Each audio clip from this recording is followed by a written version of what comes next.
All right, let's get back into the pod and let's discuss some highlights from the D-backs 2023 schedule because like I talked about on my pod, I believe yesterday, I just talked about how I hated that the MLB just basically dropped the schedule on a Wednesday, like in the middle of the week. Like, what are we doing here, baseball? Why are we getting the next year's schedule at the end of your season in the middle of a work week as like a little news dump? Like, it didn't make any sense.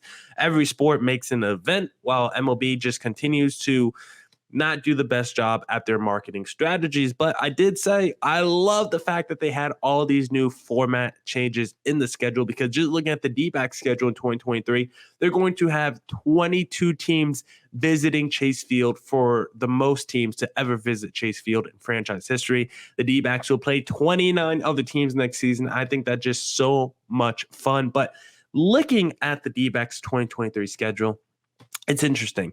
I think this schedule is kind of bookended by two really tough months, the first month and the last month of the season. And for the D-backs, they're either going to get off to a strong start or a slow start. And then at the end of the year, if they're in the playoff race, it's going to be a freaking battle and gauntlet if the D-backs are still in the postseason race next year at the end of the season. Because let's look at the front month. Let's look at I almost said front month. Let's look at the first month and the last month of the season for the D-backs next year, because in the first month of the season next year for the D-backs, they play the Dodgers twice, they play the Padres twice, they play the Brewers, the Cardinals, the Marlins, and the Rockies. And based off what we know from this past season, those aren't going to be easy games, right? The Dodgers, who we are going to play twice, they're always loaded. We know the Dodgers are going to go out there this offseason, probably make a trade, just casually trade for like Shane Bieber and then get Tristan McKenzie in as a throw-in piece salary dump,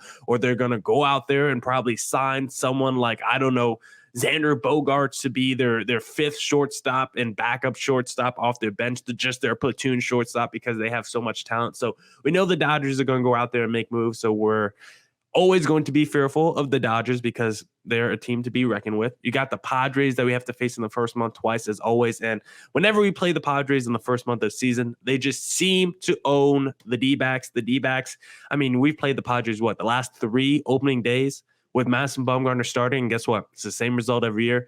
D-backs usually get crushed in those games against the San Diego Padres, and they're, of course, overflowing with talent. They're going to have a full season of Juan Soto. Fernando Tatis Jr. still going to miss the first 40 games of the season, but considering we were getting smacked without Tatis and Soto this year by the Padres, not going to bode well for the D-backs next season. You got the Brewers, who could be shaky next season. Don't love what I'm seeing at the end of this season by the Brewers, but they're still going to have great pitching, so you can't count them out. The Cardinals, they're going to have two top three MVP candidates still, with the guys like Miles Mikolas and some other young studs in their lineup.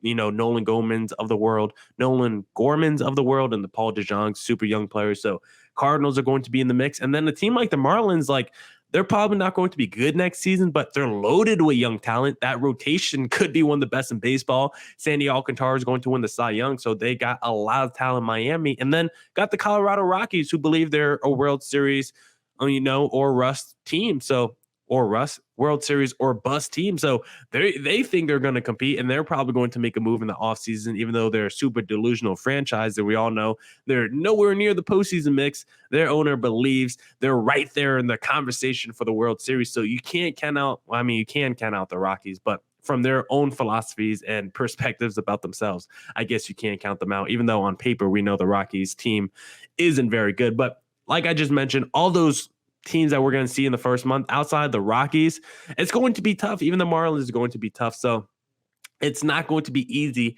for the D-backs out the gates. But if they're able to finish that first month of the season with a near or above 500 record, then I think that will be a great glimpse into the rest of the season for the D-backs, because that first month of the season is going to be tough, and it's going to be a lot of division rivals and NL opponents to start the season. And I don't know if that's a good or bad thing for the D-backs, because you're going to be more familiar with those opponents because they're in your division or your league, but they're also going to be more familiar with you as well. So I don't really know if it's a positive or a negative. But when you get to the last month of the season, if you're still in the playoff race, you're not going to be facing as many familiar foes, because in the last month of the season, the D-backs play the Baltimore Orioles, they play play the Rockies, again, the Cubs, Mets, Giants, Yankees, White Sox, and Astros. So the D-backs are still fighting for a wild card or playoff spot at the end of the year. It could be a gauntlet because the Cubs and Rockies, I mean, that should be the easiest matchups of that month.